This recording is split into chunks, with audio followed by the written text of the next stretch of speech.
पवार को एनडीए में लाने की कमान अब पीएम मोदी ने संभाली।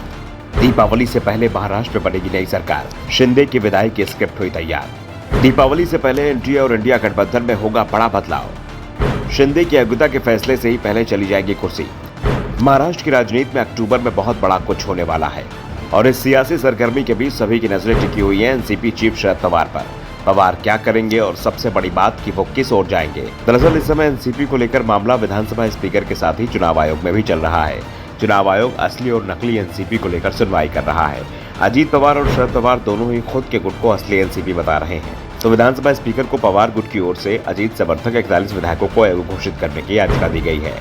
लेकिन सबसे बड़ी बात, दोनों ही गुटों में से कोई भी गुट कोर्ट नहीं गया है, यानी किसी को इस बात की जल्दी नहीं है कि उनकी बात पर जल्दी फैसला हो जाए। इस बीच अजीत और शरद पवार के बीच मुलाकात और बातचीत का सिलसिला जारी है और अब यह दावा किया जा रहा है कि अगले 2-3 सप्ताह महाराष्ट्र की राजनीति में बहुत कुछ बड़ा बदलाव लेकर आने वाले हैं। दरअसल दावा किया जा रहा है कि शरद पवार और अजीत पवार दोनों फिर एक हो सकते हैं और ये सब पीएम मोदी की कोशिश के चलते होगा।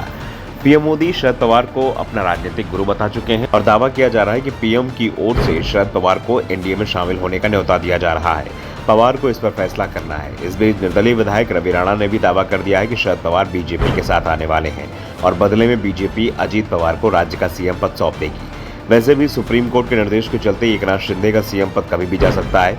उनकी अयोग्यता को लेकर विधानसभा स्पीकर राहुल नार्वेकर सुनवाई कर रहे हैं और नार्वेकर की ओर से भी इस बात के संकेत दिए गए हैं कि वो अब फैसला देने में ज्यादा देर नहीं करेंगे, उचित समय पर इस मामले में अपना फैसला सुना देंगे और इससे पहले ही महाराष्ट्र में सत्ता परिवर्तन हो जाएगा। इस बीच रवि राणा ने कहा कि राजनीति में तो कुछ भी संभव है। देवेंद्र फडणवीस सीएम हुआ करते थे और वो डिप्टी सीएम बन गए। अजीत पवार नेता विपक्ष थे और वो मुख्यमंत्री बन गए। एकनाथ शिंदे शहरी विकास मंत्री थे लेकिन अब मुख्यमंत्री बन गए।